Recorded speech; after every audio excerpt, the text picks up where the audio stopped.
नमस्कार.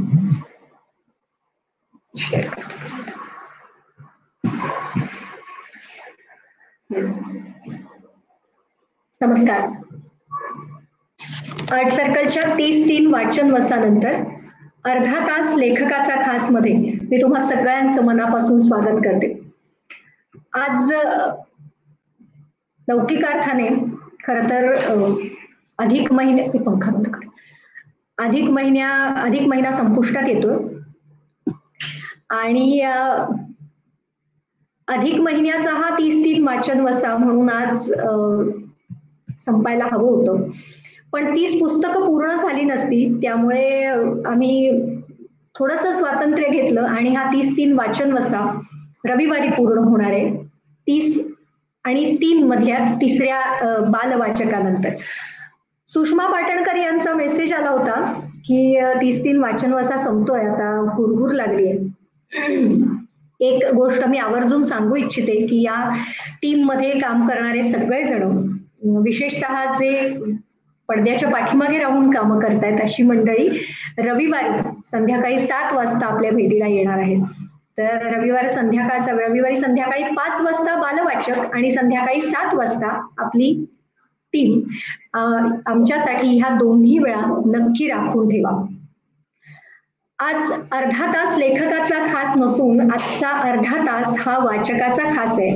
आज आपण अशा वाचकाला भेटणार आहोत जो साधारण 2 दिवसाला एक पुस्तक वाचतो, मिनिटाला साधारण 1000हून अधिक शब्द तो वाचतो आणि हे सगळं तो वाचतो. तो स्वतःसाठी तर वाचतोच, पण तो दुसऱ्यांसाठी वाचतो. अनेक तरुण पिढीतल्या अनेक मंडळींना त्यानं वाचनाकडे वळवलंय आणि हे त्याचं सगळ्यात मोठं यश आहे. बुकलेट नावाच्या ऍपद्वारे त्यांनी काम केलंय. हा भन्नाट माणूस आहे अमृत देशमुख. आज अमृत आपल्याशी संवाद साधणार आहे. वाचन वसा उपक्रमाचा उद्देश आणि अमृत करत असलेलं काम याच्यामध्ये तत्वतः खूप साम्य आहे. पण वाचन वसा आपण 1 महिन्यासाठी करू शकलो. अमृत मात्र हे काम गेली 4-4.5 वर्षांहून अधिक काळ करतोय. काय आहे हे काम? अमृत दुसऱ्यांसाठी वाचतो म्हणजे काय करतो, सगळं जाणून घेऊया अमृत कडूनच. अमृत जॉईन होतोय आपल्याला. नमस्कार. हाय दीप्ती, नमस्कार. कसं आहे? मस्त एकदम. येस. आज आमचा अभिवाचनानंतरचा अर्धा तास हा विशेषतः लेखकाचा असतो आणि आम्ही दररोज गेली 29 दिवस 28 दिवस अभिवाचनानंतर त्या लेखकाशी गप्पा मारतो. आजचा मात्र विशेष दिवस आहे आमच्यासाठी सुद्धा, कारण आजचा अर्धा तास लेखकाचा खास नसून अर्धा तास एका भन्नाट वाचकाचा आहे. तर तुझं मी मनापासून स्वागत करते आपल्याच्या लाईव्ह स्ट्रीमला आणि आर्ट सर्कलच्या परिवारामध्ये सुद्धा. Thank you so much. मला एक गोष्ट आवडली की तुम्हाला लेखकापेक्षा वाचक अशी ओळख दिलीस, हे मला जास्त आवडलं. कारण पुस्तक तर मी लिहिलंय, पण ते पुस्तक वाचनावरच लिहिलंय. तो मला वाचक आणि भारताचा वाचक कोणी बोललं की फार आवडतोय. मला वाटतं तू सगळ्यात आधी वाचन वेडा म्हणूनच प्रसिद्ध आहेस.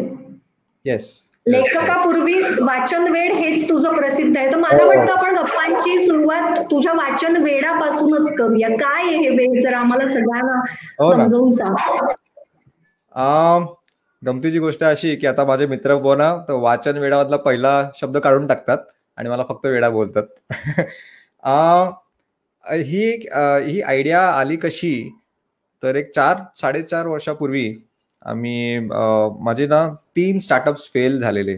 खूप नैराश्यात गेलेलो, डिप्रेशन मध्ये होतो, मित्रांशी बोलत नव्हतो, घरी एकटा राहत होतो. तर कुठेतरी माझ्या मित्राला माझ्यावर कदाचित दया आली असेल आणि त्यांनी मला फोन केला. माझा CA मित्र होता, आम्ही एकत्र अभ्यास करायचो पूर्वी. तर तो बोलला की अरे बाहुबली सिनेमा आलाय सिनेमागृहात, चल बघायला जाऊया, खूप ऐकलंय त्याच्याबद्दल. तर म्हटलं वेड लागलंय का, एवढं सगळी माझी वाट लागलीये, 3 माझे स्टार्टअप्स फेल गेलेत, एक ब्रेकअप झालंय आणि तुला पिक्चरचं सुचतंय. तर तो बोलला की अरे डोंट वरी, मी तिकिटाचे पैसे भरतो. मग मी बोललो हा मग ठीक आहे मी येतो. Once a CA always a CA. आम्ही सिनेमागृहात 15 मिनिटं आधी पोचलो, शो टाइमच्या आधी पोचलो. तर करायचं काय 15 मिनिटं, वेळ कसा घालवायचा, कारण मला दोघांनाही शॉपिंगमध्ये इंटरेस्ट नव्हता आणि माझं डिप्रेशनमुळे मला बाकीची जी आकर्षणं असतात मॉलमधली, त्याच्यात बर्ड वॉचिंग, आमच्या मुलांमध्ये असा एक शब्द आहे बर्ड वॉचिंग, त्याच्यातही इंटरेस्ट नव्हता तेव्हा. तर मग एक एक पुस्तक वाचत होतो मी त्या आठवड्यात, the 7 habits of highly effective people by Stephen Covey. खूप खूप गाजलेलं पुस्तक आहे नॉन फिक्शन कॅटेगरीमध्ये. तर मी थोडक्यात त्याला असंच मस्करीमध्ये ते 7 हॅबिट्स काय आहेत लेखकाचे, कारण डोक्यात खूप फ्रेश होतं माझ्या, कारण मी वाचत होतो आणि त्याला सांगितलं ठाक ठाक ठाक ठाक त्या 7 हॅबिट्स काय आहेत. त्याला ते एवढं आवडलं, तो बोलला अरे तू एवढं छान मला एक्सप्लेन केलंस आणि मला असं वाटलं की मी त्या पुस्तकाला भेट दिलीये तुझ्या तोंडातून. म्हणजे मी अजून पुस्तकाला हात पण नाही लावलाय, पण मला कळलं की लेखकाला नेमकं काय म्हणायचं त्या पुस्तकात.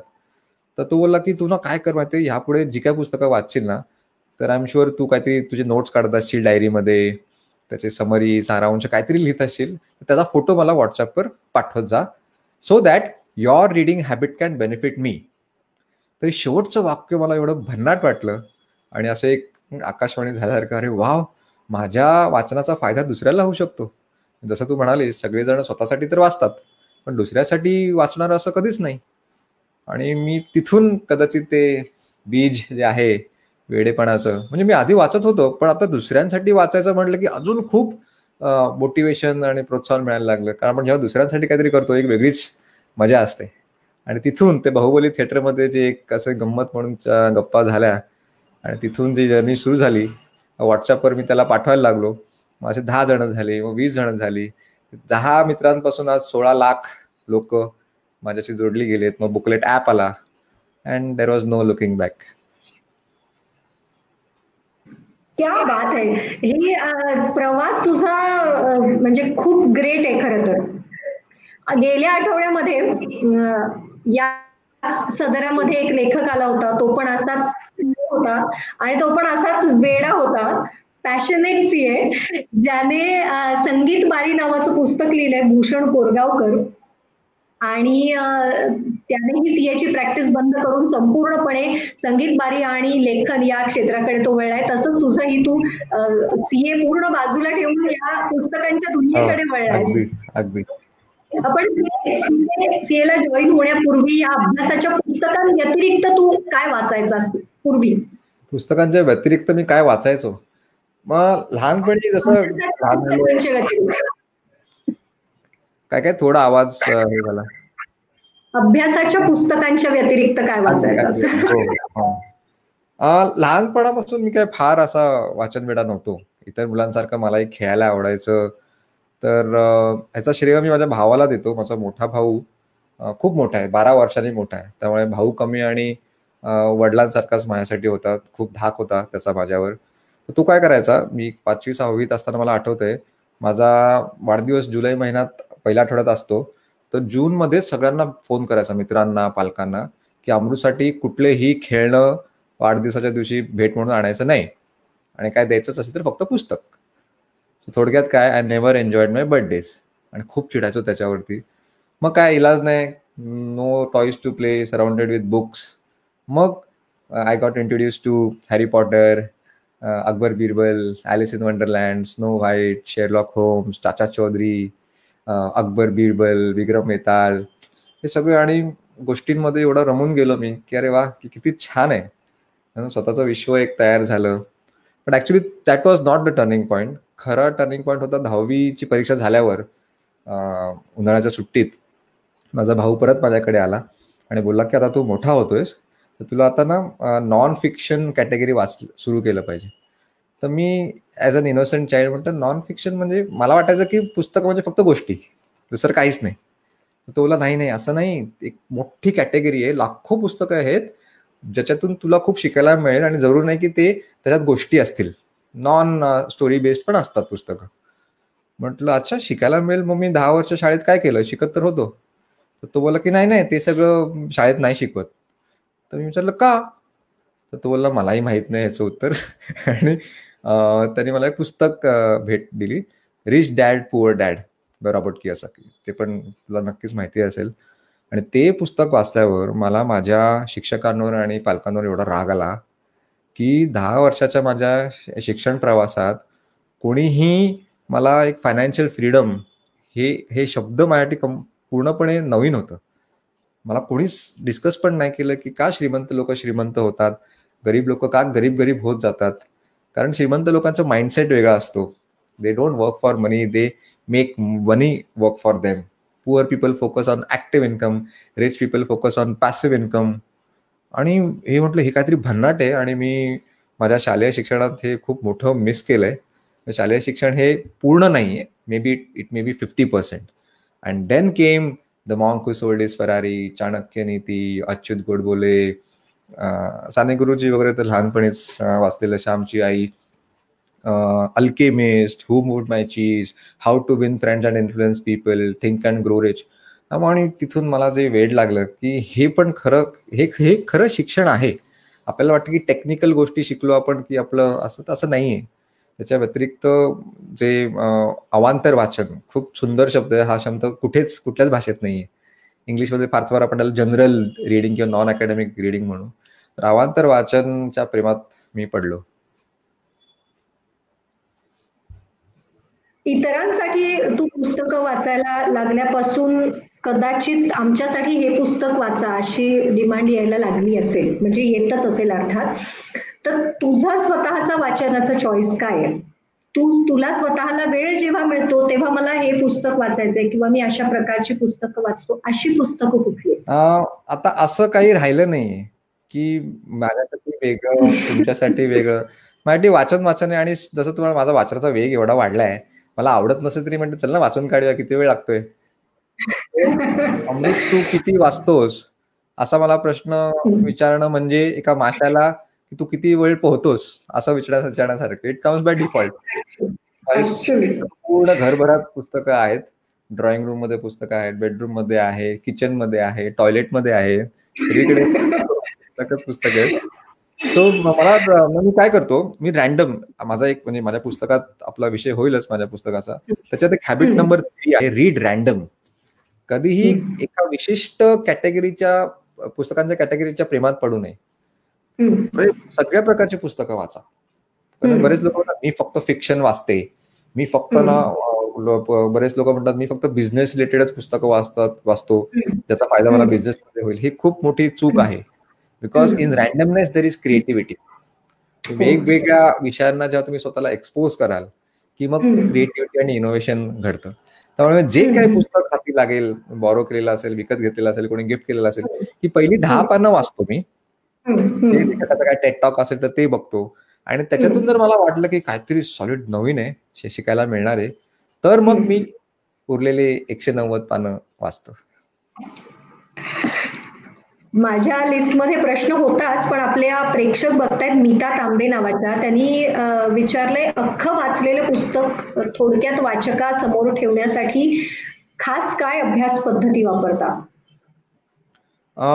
जसं मी करत गेलो, समरी बनवत गेलो, तसं मला लक्षात आलं की लेखक बऱ्याच गोष्टी सांगतो एका पुस्तकात, वेगवेगळ्या विषयांना हात लावतो, वेगवेगळ्या आयडियाज मांडतो. तर मी काय करतो की I never claim that my book summary is a substitute for books. ते खूप मोठं पाप होईल माझ्याकडून. कारण मी ज्यांचं काम आहे, मी असं म्हणणार नाही की पुस्तकं वाचायचं बंद करा आणि समरीज वाचा, ते खूप चुकीचं असेल. सो समरी ही फक्त एक तुमच्या मनात कुतूहल निर्माण करण्यासाठी आहे की बाबा अशा विषयांवर पुस्तकं असतात. लाईंग, आत्ताच मी पुस्तक केलं लाईंग, खोटं बोलणे या विषयावरती पूर्ण पुस्तक आहे की आपण सगळे कसं छोटं छोटं खोटं बोलतो. त्याच्यानंतर इंट्रोवर्ट, जी माणसं कमी बोलतात, शाय असतात, अशा विषयावरती पुस्तकं असतात. बघ ना, time management, productivity, leadership. So मी काय करतो की जर 10 आयडियाज असतील त्या पुस्तकातले, तर मी सगळे नाही कव्हर करत. म्हणजे सगळे थोडक्यात कव्हर करण्यापेक्षा कमी आयडियाज डिटेलमध्ये कव्हर करतो, जेणेकरून तुमच्या मनात एक कुतूहल निर्माण होईल आणि मग तुम्ही ते पुस्तक विकत घेण्याची तुमची इच्छा होईल, जर ती समरी तुम्हाला आवडली तर. आणि तेच मला पाहिजे. म्हणून माझ्या मिशनचं नाव आहे make India read full stop. It is not make India read on Booklet app, make India read and make Amrit rich. नाही, माझ्या याच्यात काहीही कमर्शियल ऍस्पिरेशन नाहीये. बुकलेट ऍप पूर्णपणे फ्री आहे आणि माझं वचन आहे की ते कायम बुक समरी विनामूल्यच.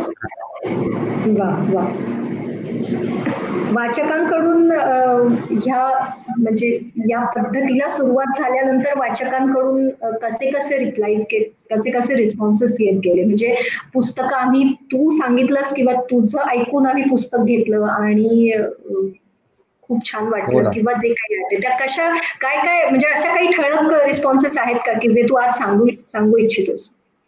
अरे एक से एक, म्हणजे अक्षरशः आनंदाश्रू येतील असे काही अभिप्राय किंवा फीडबॅक्स आलेत.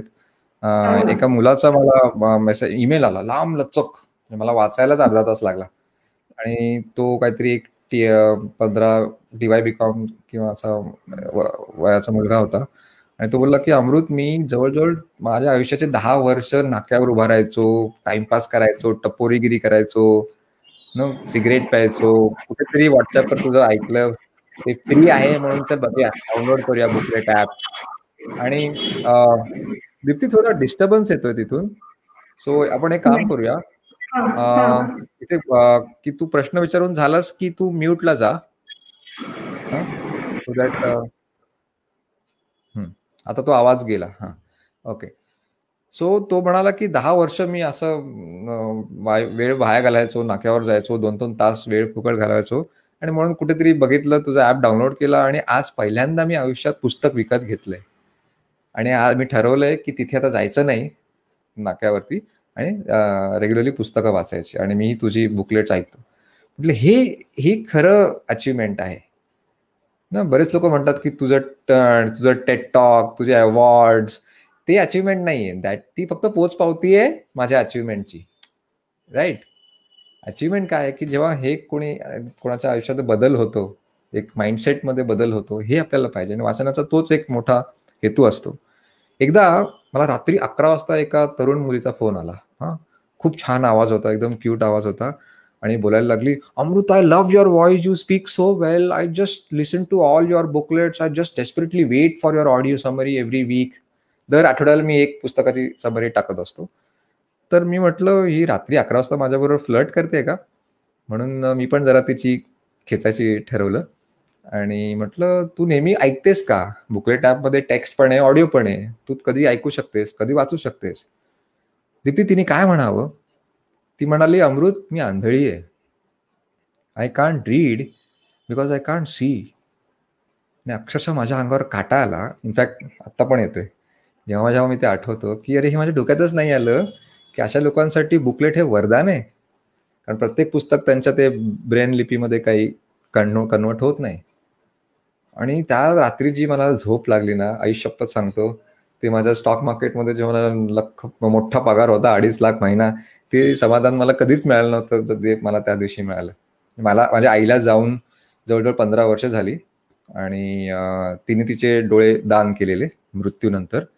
पण मला वाटतं की मी तिच्यापेक्षा जास्त लकी आहे that somebody can read books through my eyes while I am alive.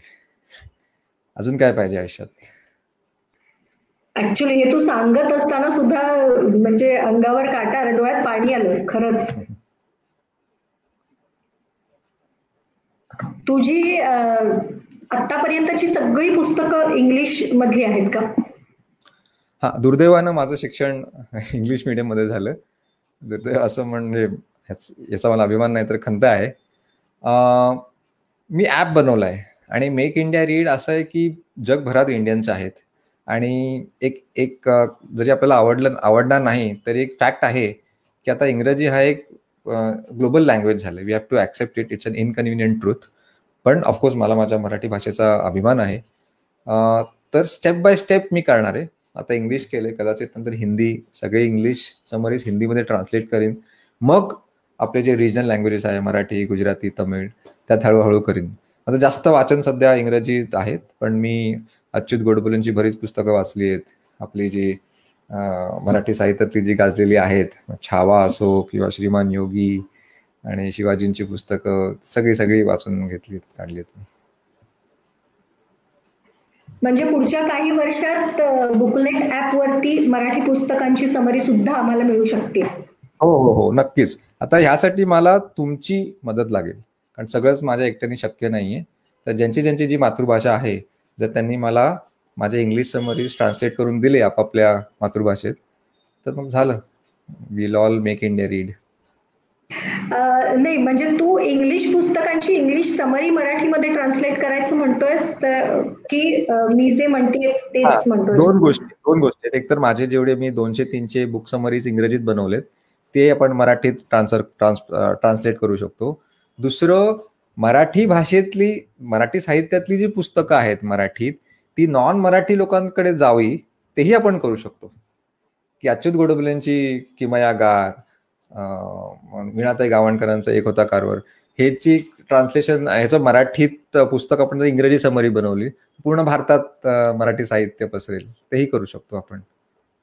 Exactly, म्हणजे हा जास्ती वाईड विचार आहे. Exactly.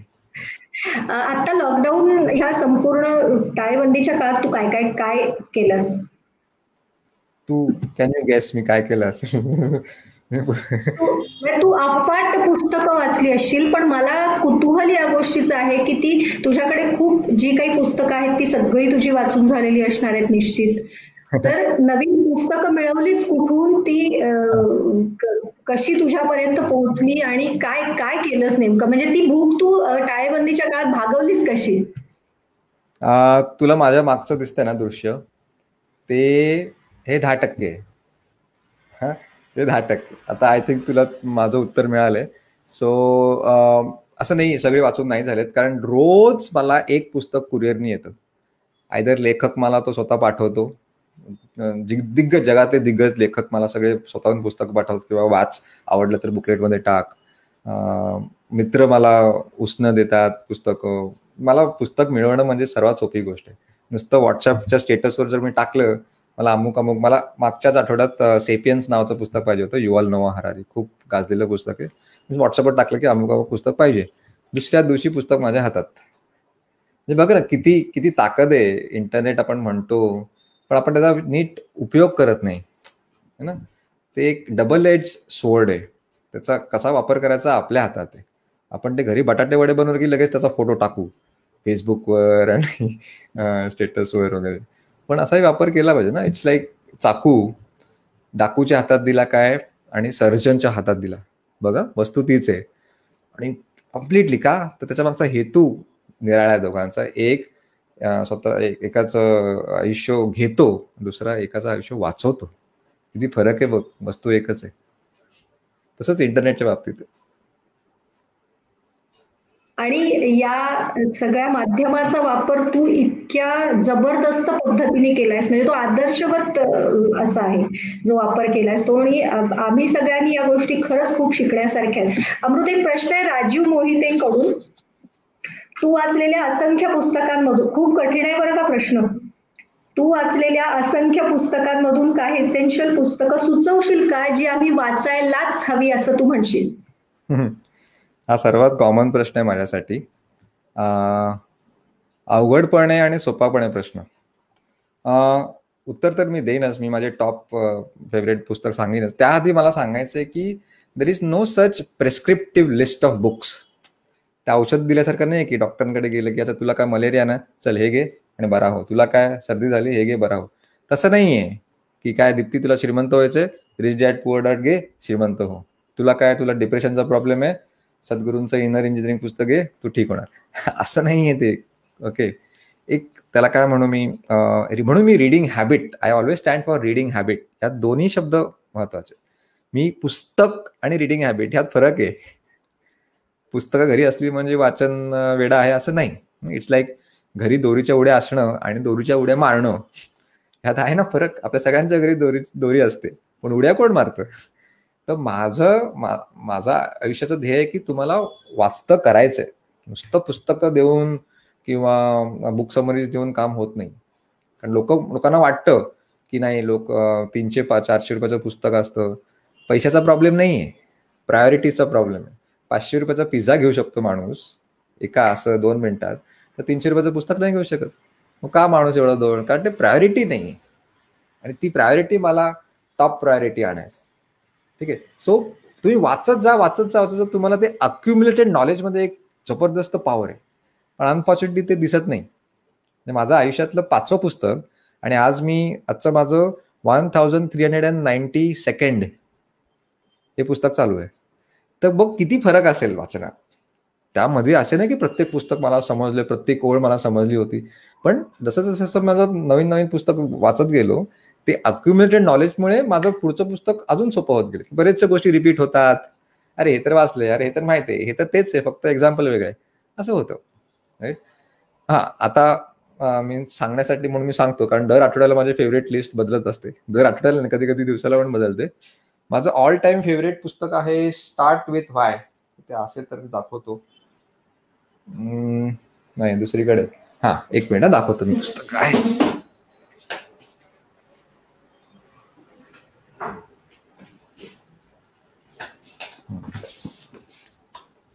Start with why by Simon Sinek. अप्रतिम पुस्तक आहे, नावच बघ, स्टार्ट विथ व्हाय म्हणजे आपला का. तो नेहमी म्हणतो की people come to you for why you do, not for what you do. आणि म्हणून आपण का एक सारखं बोलायला पाहिजे. काय, व्हॉट ह्याच्याबद्दल कमी बोललं पाहिजे आणि व्हाय बद्दल जास्त बोललं पाहिजे. आणि म्हणून मी नेहमी बुकलेट ऍप बद्दल कमी बोलतो. That is my what. My why is to cultivate reading habit amongst the youth of India, to make India read. मग जेव्हा असं बोलून सोडलं की अरे म्हणजे नक्की काय करतो, लोक गुगल करून माझा व्हॉट बघणार आहेत, मला सांगायची गरज नाही, राईट. दुसरं आहे how to win friends and influence people. Actually 2 पुस्तकांचा एक संच आहे, वरचं पुस्तक आणि खालचं 2 पुस्तक आहेत एकाच लेखकाचे. How to win friends and influence people by Dale Carnegie. हे पुस्तक जर कोणी वाचलं नसेल तर मी म्हणेन तू पाप केलेस. It's a must read, it's a Bible. How to win, नावावर जाऊ नकोस, असं वाटेल it's a very cliche name, how to win friends and influence people. पण यातलं प्रत्येक प्रिन्सिपल जर आपण आचरणात आणलं तर आपल्या पर्सनल आयुष्यात, बिझनेस आयुष्यात आपण नक्कीच यशस्वी होऊ, याची मी गॅरंटी देतो. आणि प्रत्येक लायब्ररीमध्ये तुला हे पुस्तक सापडेल, कारण खूपच गाजलेलं पुस्तक आहे. इतकं वाचत असताना शब्दांची ओळख होते, खूप खेळलं जातं आणि मग आपल्याला सुद्धा लिहावंसं वाटतं, अशी बऱ्याच वाचकांची अवस्था होते. तर तुझं त्या बाबतीत काय मत आहे, काय अनुभव आहे तुझा, की समरी तर लिहितोसच पण तुझं स्वतःच तुला वाटलेलं लिहावं मनामधलं, असं कधी झालंय का, असं कधी वाटलंय का की आपण ह्या, मग अशी तुझ्या पुस्तकाचा उल्लेख झाला, ऍक्च्युली आपण सुरुवातच तिथे केली होती, तर त्या पुस्तकाबद्दल पण सांग आणि आणखीन काही या व्यतिरिक्त लिहितोयस त्याच्याबद्दल सांग. हो, अगदी. म्हणजे मी सीएचा अभ्यास करताना मला वाटलं की हो, माझं आकड्यांवरती खूप प्रेम आहे. पण जेव्हा अवांतर वाचन एवढं झालं तेव्हा मला कळलं की माझं शब्दांवरही फार प्रेम आहे. आणि योग्य वेळेला कुठलाच शब्द वापरला पाहिजे, अचूक शब्द वापरला पाहिजे, ह्याची मला खूप आवड आहे. की त्या कॉन्टेक्स्टमध्ये तो शब्द वापरला की ते जो कम्युनिकेशनचा जो उद्देश आहे तो पूर्ण होतो. आणि मला खूप आवडतं शब्दांशी खेळायला. आणि गोष्टी सोप्या करून देणं, आय थिंक ही माझी स्पेशालिटी आहे. अवघड गोष्टींना सोपं कसं करून द्यायचं, कारण खरोखर काही अवघड पुस्तकं आहेत, काही लेखक ना फक्त व्होकॅब्युलरी दाखवण्यासाठी अवघड शब्द टाकतात. मी कधीच अवघड शब्द बुकलेट ऍपमध्ये समरीमध्ये वापरत नाही, त्याला सोप्या करतो. आणि वाटलं जरी अवघड आहे तर ब्रॅकेटमध्ये त्याचा अर्थ पण लिहून टाकतो मग असं. हो, सो मी जेव्हा मिशनचा प्रवास सुरू झाला 4 वर्षात, पूर्ण जगभरातून मला लोक बोलवायला लागली, भाषण द्यायला, व्याख्यान द्यायला, लोकांना इन्स्पायर करायला टू मेक देम रीड. आणि मग सेशन झाल्यावर जे प्रश्नोत्तरांचं वेळ येते तर 30 प्रश्न यायला लागली की अमृत मला वाचता वाचता डुलकी लागते. आणि म्हटलं हे तर सगळे माझे प्रॉब्लेम्स आहेत. मला येत होती आधी. मी ना पुस्तक तर वाचायला घेतो जोशमध्ये, पण 20-25 पुस्तकं वाचतील ना की नंतर मग टाय फुस. मग अमृत वाचलेलं लक्षात नाही राहत रे. मग सुरुवात कुठून करायची वाचनाला, वाचायला वेळ मिळत नाही, वाचलेलं इम्प्लिमेंट करता येत नाही. अरे ह्याला मी रिडिंग प्रॉब्लेम्स असं नाव दिलं.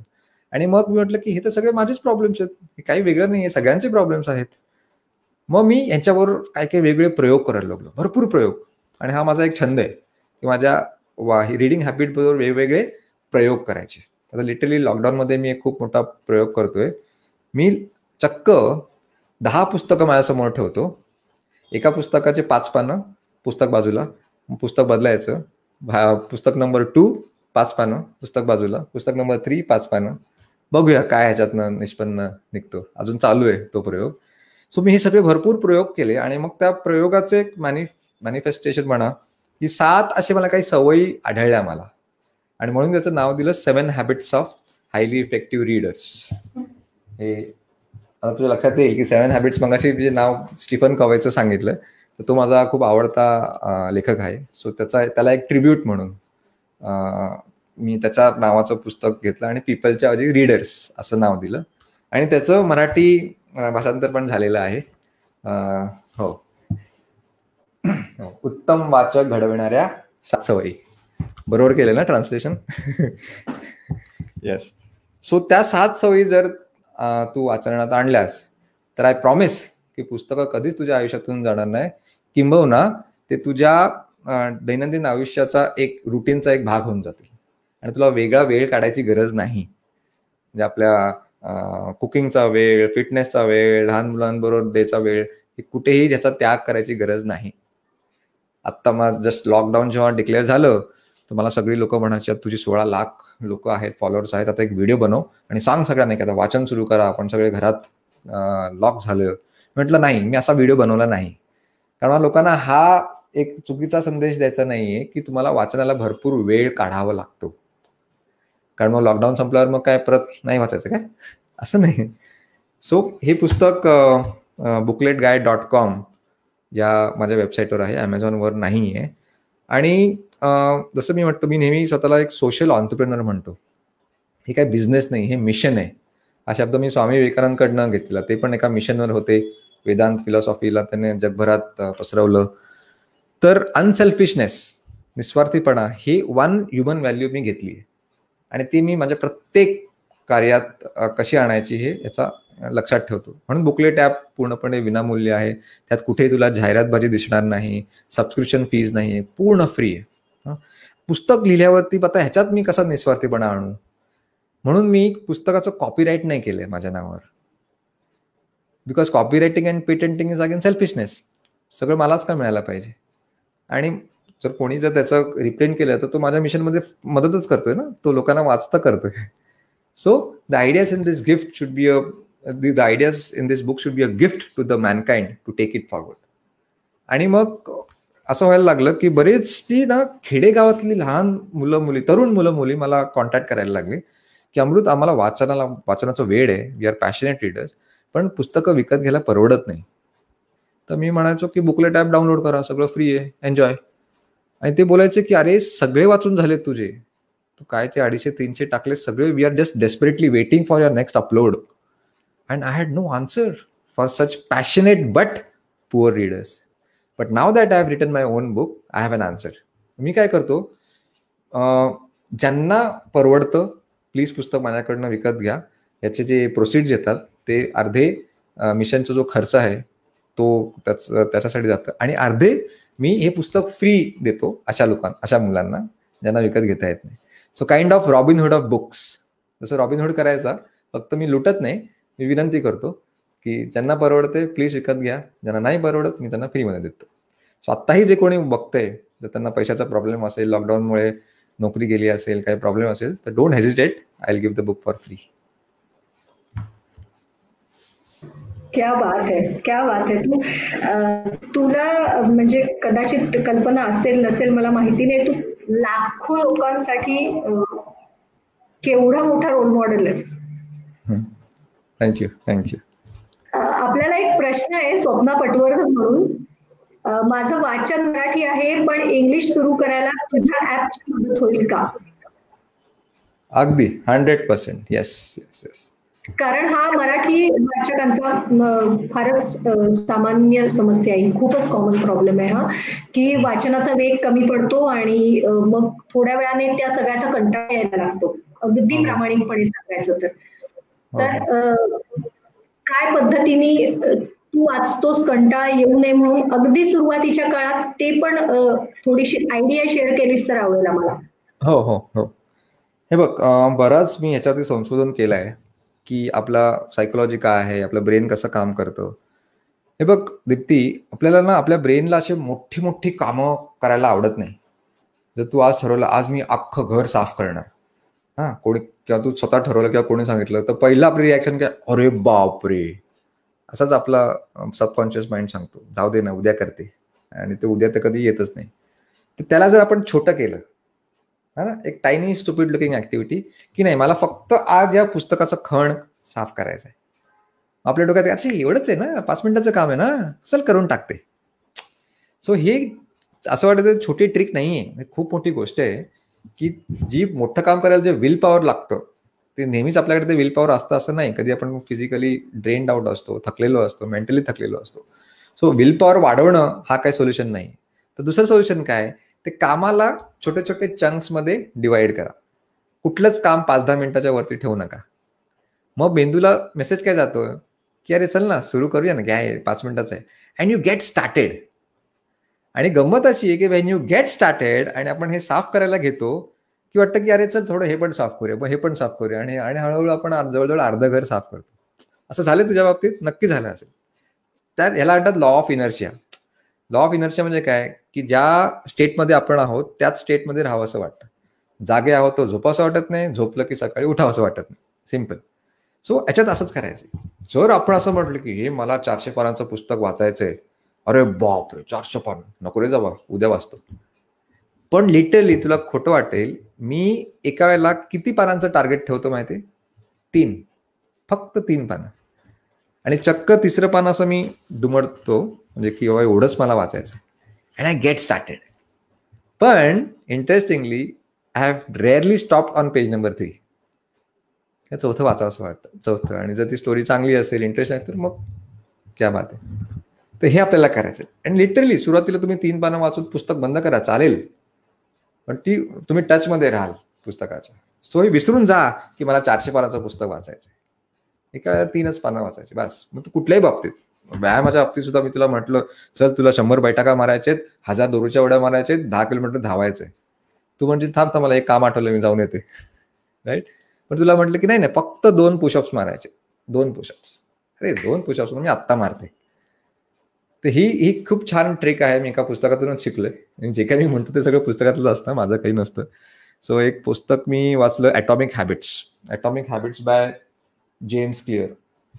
नाही दिसत इथे, ॲटॉमिक हॅबिट्स. तर ह्या पुस्तकात मी शिकलं की always our brain loves to do tiny stupid looking activities. बघ ना, आपण फेसबुकवर लोकांचे पोस्ट का लाईक करतो, कमेंट का करतो, जोक का व्हॉट्सअपवर फॉरवर्ड करतो, व्हिडिओज का शेअर करतो, कारण ही 2-2-3-3 मिनिटाची, 2-2-3-3 मिनिटं पण आहेत, 2-2 सेकंदाची काम आहेत. त्याला विल पॉवरची गरजच नाही तरी आपण, आणि ते एवढं काय फार फायद्याचं असं नाही तरी आपण करतो का, कारण त्याला काही लागतच नाही, विल पॉवर लागतच नाही. सो ती सेम कॉन्सेप्ट आपल्याला इथे वापरायची. आणखीन एका गोष्टीबद्दल कुतूहल आहे. तुझ्या माझा आवाज येतोय ना व्यवस्थित? येतो. तुझा रीडिंग स्पीड अफाट आहे. तर गंमत अशी आहे, म्हणजे मी हे खूपच बेसिक तुझ्याशी शेअर करते, पण माझा वैयक्तिक प्रॉब्लेम आहे, कदाचित तो इथे बघणाऱ्या अनेकांचा असू शकतो. जेव्हा मी वाचत असतो किंवा जेव्हा मी वाचत असते तेव्हा मला ते व्हिज्युअलाइज होत असतं, आणि ते व्हिज्युअलाइज झालं तर ते माझ्या लक्षात राहील अशी माझी स्वतःची संकल्पना आहे. कदाचित ती चुकीची असू शकेल, माहित नाही, मी कधी ट्रायच नाही केलं संकल्पना बदलून बघायची. तर त्यामुळे रीडिंग स्पीड वाढत नाही. ते व्हिज्युअलाइज जोपर्यंत होत नाही तोपर्यंत गाडी पुढे जात नाही, आणि गाडी पुढे जात नाही त्यामुळे ती फास्ट होतच नाही. तर रीडिंग स्पीड वाढण्यासाठी काय काय घडलं नेमकं? तुझा मुळात स्पीड काय आहे, आणि कसं तू वाढवत गेलास? ओके. नाही, मुळात तुला जो प्रॉब्लेम वाटतो तो प्रॉब्लेम नाहीच आहे, तो इनफॅक्ट ॲडव्हान्टेज आहे. व्हिज्युअलायझेशन आपण करत नाही, ते होतं आणि ते व्हायला पाहिजे. Imagination is the biggest power, असं आइन्स्टाईनने म्हटलंय. Knowledge is not power, imagination is power. Okay.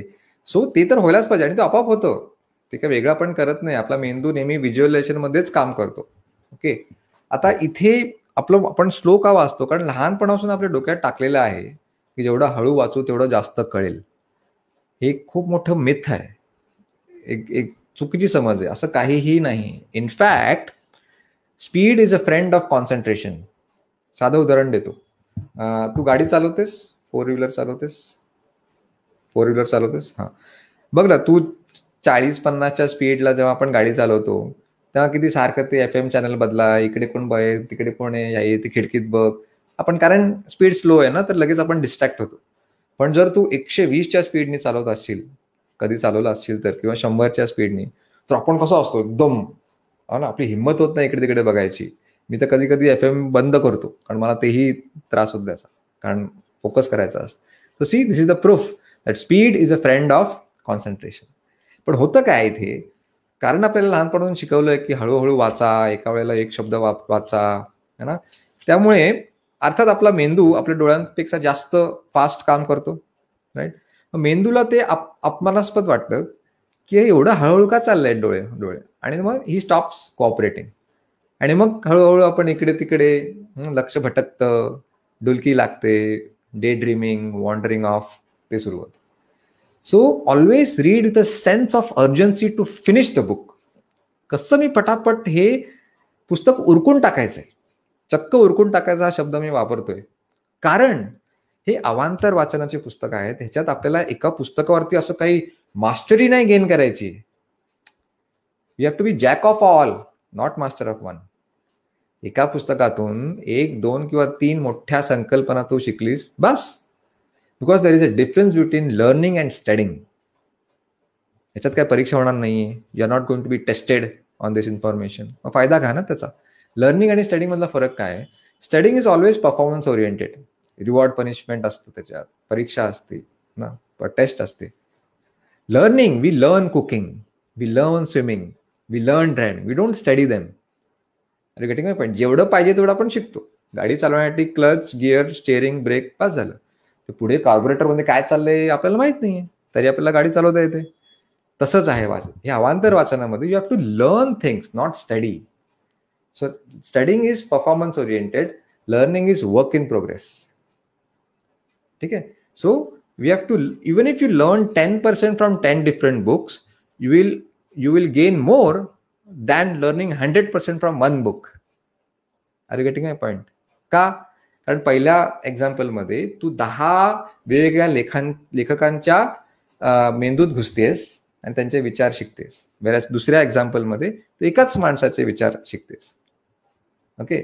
So don't take reading too seriously. हा हॅबिट नंबर 1 आहे माझ्या पुस्तकात. Can you believe? हे मी बोलतोय. Don't take reading too seriously, की मला कळल्याशिवाय मी पुढेच जाणार नाही, है ना. नाही, हे वाचलंच पाहिजे, हे अडकलं नाही मी, याचा अर्थ समजून घेणार. एवढं नाहीये. कदाचित त्या लेखकाने जर नीट समजवलं नाहीये, म्हणजेच तो सर्वात मोठा मुद्दा नाहीये पुस्तकाचा, किंवा त्याचा काहीतरी दुसरा प्लॅन आहे, तो परत पुढच्या चॅप्टरमध्ये डिटेलमध्ये समजवणार आहे. वेगवेगळ्या गोष्टी आहेत. लेखक काही वेडे नाहीयेत. ते ज्यांना जो मोठा मुद्दा तुम्हाला शिकवायचा ते शिकूनच सोडणार, जर तो खरोखर चांगला लेखक असेल तर. मी स्वतः 2-3 पॉईंट्स रिपीट केलेत पुस्तकात, कारण ते सर्वात महत्वाचे होते, राईट. सो मला कळतंय की लेखकाची काय परिस्थिती असते. So don't take reading too seriously. It's okay.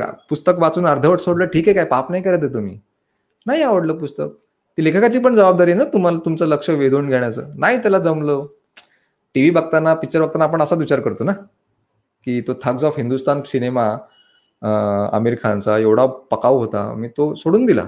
थिएटरमधनं निघून आलो मी इंटरव्हल मध्ये. तेव्हा आपण असं म्हणतो का, अरे रे, I am a bad movie watcher? नाही. पण वाचनाच्या बाबतीत असं म्हणतो आपण की no, I am a bad reader. माझं ना पुस्तक वाचनच होत नाही पूर्ण. सुरू करते पण पूर्ण नाही होत. नाही, ती लेखकाची पण जबाबदारी आहे. मी स्वतः शेकडो पुस्तकं अर्धवट वाचून सोडलीत. आता बोल. ऑफकोर्स ते 1392 मध्ये नाही येत धरलेले. So it's okay. So there is nothing called good reader and bad reader. There is only reader and non reader. That's all. या तुझ्या गप्पांमधून नॉन रीडर सगळे रीडिंग कडे येणार आहेत. त्याचाच तर विडा उचललाय. क्या बात आहे. प्रश्न आलाय आपल्याला संकेत लिंगायत म्हणून. थोडंसं त्याच्याबद्दल तू आधी बोललायस, पण तरीही त्यांचा प्रश्न आहे म्हणून मी घेते. भाषेच्या माध्यमाचं प्राथमिक शिक्षणातील महत्व अनेक जणांनी विशद केलेलं आहे, पण त्याच्याबद्दलचं तुझं अप्रोच काय? नाही, मला प्रश्न नीट कळला नाही. म्हणजे प्राथमिक शिक्षण मातृभाषेमध्ये असावं म्हणजे असं मला वाटतंय त्यांना असं म्हणायचंय की प्राथमिक सगळं जे शिक्षण आहे ते मातृभाषेत असावं आणि त्याचं महत्व जे काही आहे ते सगळ्या मंडळींनी विचार केलंय. तुझं मत किंवा तुझा अप्रोच त्याबद्दल काय आहे? आय थिंक आता अशी वेळ आली ना की भाषा माझ्यासाठी महत्वाचीच नाही राहिली आहे. आता आपल्या सगळ्यांना ऑन अन ॲव्हरेज भारतीयाला 3 भाषा येतातच. आपली घरातली भाषा, मातृभाषा, हिंदी आणि इंग्रजी. म्हणजे आपण ऑफिसमध्ये इंग्रजी बोलतो, ट्रेनमध्ये हिंदी बोलतो, घरी मराठी बोलतो. हे झालेलं असतं. आता बघा अशी वेळ आली ना 21व्या शतकात जिथे युरोप सारखे स्पेन आणि इंग्लंड आणि फ्रान्स काही वर्षापूर्वी एकमेकांचे गळा दाबत होते, ते आज एकत्र आलेत. Isn't it amazing? European union आणि सेम युरो करन्सी आली. त्यांना कळून चुकलं की भांडणात काही प्रॉब्लेम नाही आणि आपण अजूनही मराठी अमराठीमध्ये अडकलोय. म्हणजे ॲज अ नेशनही आपण एकत्र नाही आलोय. तर माझ्यासाठी इट्स जस्ट इंग्रजीचं काय फार मला प्रेम असं नाही. It's just any other language. ब्रिटिशांनी आपल्या डोक्यात टाकलंय की आपण नोकर होतो आणि ते आमच्यावरती राज्य करत होते. तर ऑब्व्हियसली मास्टरचं जे काय असेल ते सुपिरियर नोकरापेक्षा हे आपल्या डोक्यात बसते. पण हळूहळू तेही बदलतंय ना. आपले जे भारताचे जे लीडर्स आहेत त्यांच्यामुळे we have started taking pride in our own civilisation आणि ते दिसतंय आपल्याला, राईट? सो असा हट्ट धरू नये. मी तर म्हणतो कुठल्याही भाषेचा हट्ट धरू नये. शिकणं महत्वाचं आहे. भाषा language is just a medium. त्याच्या मागचा हेतू काय आहे की ते कॉन्सेप्ट, आयडियाज, एक्सपिरियन्सेस लेखकाचे शिकणं. म्हणजे भाषा कुठलीही असो, राईट? हे माझं मत आहे भाषेबद्दल. आणि म्हणून कुठलीही भाषा मी नवीन भाषा शिकायला पण रेडी आहे.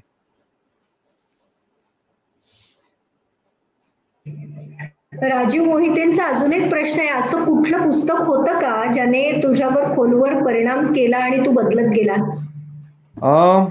हो, ह्याला मला एक 5 मिनिटं लागतील उत्तर द्यायला. चालेल?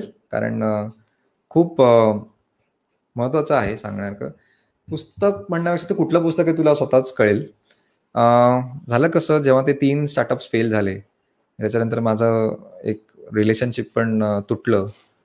तर एवढे वाईट मनात विचार आले की मी स्वतःला संपवायचं ठरवलेलं एक दिवस. आणि I was not interested in seeing the next day's rising sun. आणि अजूनही आठवतंय रात्रीचे 8 वाजलेले आणि मी ठरवलं की लेट्स पुट अन एंड. आणि मी कोचवरनं उठलो, 3 पावलं चाललो, 1, 2, 3 आणि लाईट गेले. पूर्ण अंधार. म्हटलं तर करायचं काय? मला जी वस्तू पाहिजे होते टू कमिट सुसाईड ते तर सापडणं शक्य नाही. मी परत 3 पावलं चाललो, त्याच कोचवर बसलो आणि तेव्हा मला माझ्या भावाचे शब्द आठवले. तो नेहमी म्हणायचा की Amrit, whenever you are stuck up with the question what next, read random. हे त्याचे गोल्डन वर्ड्स आहेत. आणि म्हटलं ठीक आहे, तर लाईट येईपर्यंत काहीतरी टाइमपास करूया. म्हणून हा एक बाजूला कुठलंतरी पुस्तक पडलं, असं चाच पडलं, उचललं, मोबाईलचा फ्लॅश लाईट ऑन केला आणि वाचायला सुरुवात केली. कृष्ण आणि बलराम जंगलातून जात होते. अंधार व्हायला लागला. बलराम कृष्णाचा मोठा भाऊ. कृष्ण बोलतो की बघ, थोडं आता रिस्की आहे, हे जंगल आहे, दाट जंगल आहे, तर आता आपण थोडं आराम करूया इथे. पण दोघंही एकत्र नको आराम करायला, कारण इथे कोण जनावरं असतील काय सांगता येत नाही. तर आधी मी झोपतो, तू राखण कर. तू थकलास की मला उठव, मग मी राखण करतो, तू झोप. बलराम बोलतो ठीक आहे. कृष्णा झोपून जातो. आणि बलराम असा चालतोय आणि तिकडून एक राक्षस येतो. राक्षस जोरात ओरडतो बलराम, त्याला घाबरवतो. बलराम घाबरतो आणि बलराम साईजमध्ये छोटा होतो आणि राक्षस मोठा होतो. यांनी राक्षसाचा आत्मविश्वास वाढतो. राक्षस परत एकदा जोरात ओरडतो. बलराम अजून छोटा होतो, राक्षस अजून मोठा होतो. असं करता करता बलराम एवढा घाबरतो की तो कृष्णा करून ओरडून चक्कर येऊन खाली कोसळतो. कृष्णाला चुकून वाटतं की भावाने हाक मारली आणि आता तो झोपलाय. म्हणून कृष्ण आता चालायला लागतो की त्याची पाळी आहे राखण करायची. आणि ह्या वेळेला राक्षस नवीन चेहरा बघतो आणि तो कृष्णाकडे बघून किंचाळतो. कृष्णा दिस टाइम बोलतो, आरामात काय पाहिजे बाबा तुला? एकदम आरामात कूलली बोलतो, काय पाहिजे तुला? आणि राक्षस बोलतो, अरे हा घाबरत कसा नाही? ह्या वेळेला कृष्ण मोठा होतो आणि राक्षस छोटा होतो. परत एकदा राक्षस he gives another attempt. Krishna होता, अरे बाबा बोल ना, काय पाहिजे, बोल ना, काय प्रॉब्लेम काय तुझा? असं करता करता तो राक्षस एवढा छोटा बटनाच्या साईजचा होतो. कृष्ण त्याला उचलतो, त्याच्या धोतराला गाठ बांधून झोपून जातो. दुसऱ्या दिवशी सकाळ होते, दोघेही भाऊ परत चालायला लागतात आणि बलराम बोलतो, तुला माहिती का काल काय झालं, एक राक्षस आलेला एवढा मोठा, त्यांनी ऑलमोस्ट मला मारून टाकलेलं वगैरे वगैरे. कृष्ण बोलतो, एक मिनिट थांब, आर यू टॉकिंग अबाउट हिम? आणि बलराम बोलतो, हो, पण हा एवढा छोटूसा कसा काय? आणि वेदव्यासला हा मेसेज द्यायचा होता. ऑफकोर्स तुला कळलं असेल की गीता महाभारत मधला एक गोष्ट आहे की face what you must face. ते तो जो राक्षस होता तो आपल्या आयुष्यातले प्रॉब्लेम्स आणि चॅलेंजेसचा एक मेटाफर, एक उदाहरण होतं की if you don't face what you must face, if you don't face the challenges, problems, you try to escape them, ignore them, and the problem becomes bigger than you, and that problem gains control over you. But if you face what you must face, you become bigger than the problem and you gain control over it. आणि ते शब्द असे माझ्या काळोख अंधारात असे आकाशवाणीसारखे असे आले आणि मी ठरवलं की नाही, जे काय मी करायला जातो ते नाही करायचं. I was trying to escape. I have to face the monster within me, the failed entrepreneur within me. आणि मग तो जो वाईट विचार होता तो परत कधीच माझ्या मनात आला नाही. म्हणजे पुस्तकाने माझं आयुष्य मला वाचवलं आणि महाराष्ट्र इलेक्ट्रिसिटी बोर्डने पण वाचवलं, कारण त्या दिवशी जर लाईट गेलं नसते तर मी आज इथे नसतो.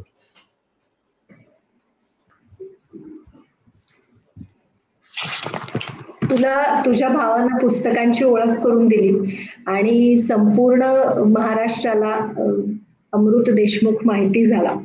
महाराष्ट्राला काय, आता महाराष्ट्र आणि देश आणि त्याच्याही पलीकडे तुझी काय म्हणायचं, sky is the limit for you right now. आज खूप अप्रतिम हा अर्धा तासापेक्षा जास्त गप्पा मारतोय आपण. 50 मिनिटांपेक्षा जास्ती वेळ झाला.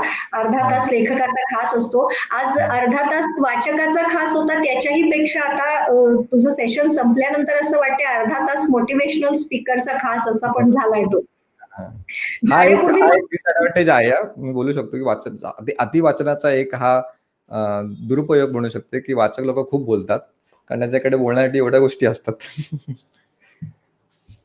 नाही तर ते आता ते तू जे म्हणालास की तुझ्याकडे बोलण्यासाठी खूप काही आहे आणि ते काही एका तासामध्ये आपण बसवू शकत नाही. तर या लाईव्ह सेशनलाच मी तुला रत्नागिरीत येण्याचं निमंत्रण देते, जेव्हा हे सगळं पॅन्डेमिक आणि सुरळीत होऊन जाईल आपलं आयुष्य, तेव्हा रत्नागिरीसाठीच हे तुला स्टँडिंग इन्व्हिटेशन आहे.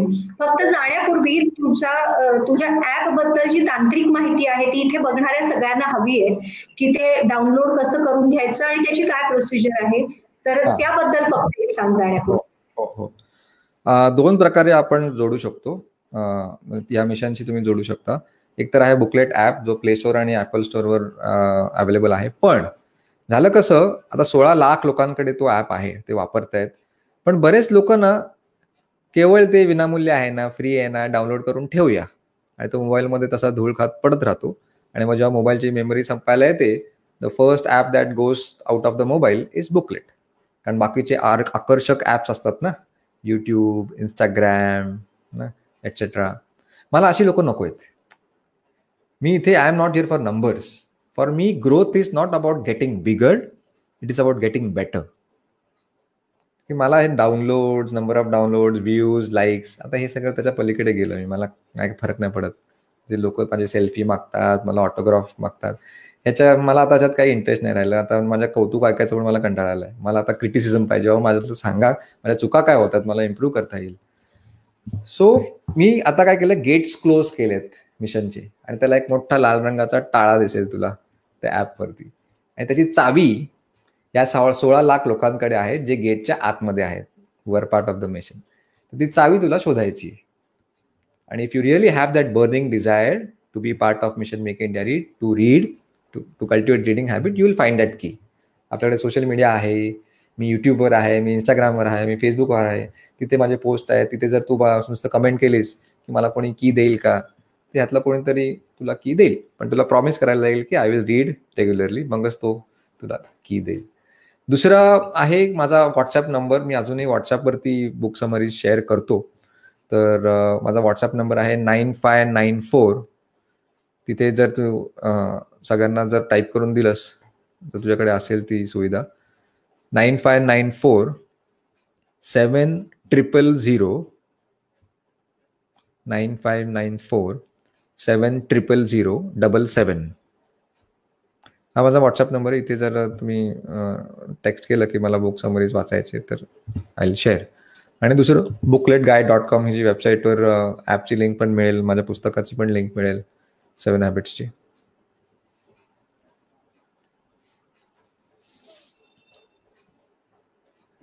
ओके, तुझा नंबर आता मी लाईव्ह चॅटला शेअर करून ठेवलेला आहे. जे कोणी इच्छुक असतील तुझ्याशी जोडले जायला आणि मिशन मध्ये सहभागी व्हायला ते अर्थातच जोडले जातील.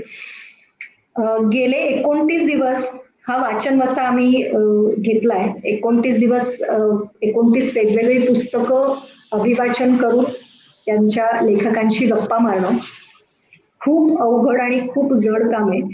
29 पुस्तकं वाचायची आणि त्यातला महत्वाचा भाग जो प्रेक्षकांना रंजक वाटेल, जो ऐकल्यानंतर प्रेक्षकांना पुस्तक घ्यावंसं वाटेल असा निवडायचा आणि त्याचं अभिवाचन करून दाखवायचं. पण आता तुझ्याशी बोलल्यानंतर जे आम्ही करतोय ते योग्य करतोय आणि हे अजिबात अवघड काम नाहीये. तू त्याहून अवघड काम करतोयस गेली अनेक वर्ष. त्यामुळे हे तू मगाशी म्हणालास तसं छोट्या छोट्या समस्या नाहीये ही, आता अवघड काम नाहीये आमच्यासाठी. तर हे आम्ही नक्की चालू ठेवू. हे आपल्या दोन्ही उपक्रमांमधलं खरंच एक खूप मोठं साम्य आहे, जो आम्ही वाचन वसा म्हणून करतोय ते आणि बुकलेट नावाचं ऍप देशभर जगभर जे काम करतंय ते. तुझ्या ऍपचं छोटस मॉडेल म्हणजे हा 30 वाचन वसा आहे आणि आज तू आल्यामुळे तो खरंच सुफळ संपूर्ण झाल्याचा फील आहे आता आम्हाला. छान, वा. तर आज तू आलास, गप्पा मारल्यास आणि इतके लोक लाईव्ह बघतात. आता आपला आकडा 90च्या आसपास आहे.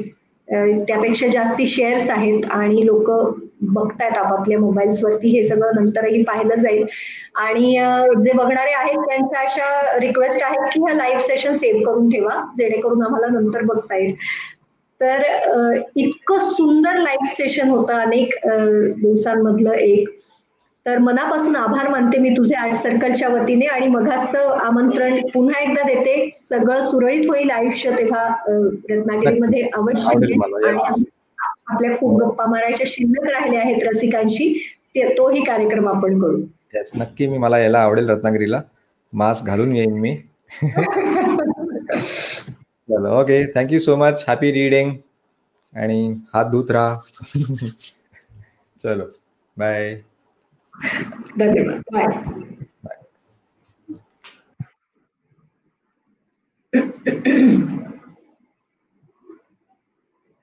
रसिक प्रेक्षकांचे सुद्धा मनापासून आभार मानते. आज अमृत देशमुख आपल्या सोबत होता. अर्धा तास लेखकाचा खास नव्हता, अर्धा तास एका भन्नाट वाचकाशी आपल्या गप्पा झाल्यात.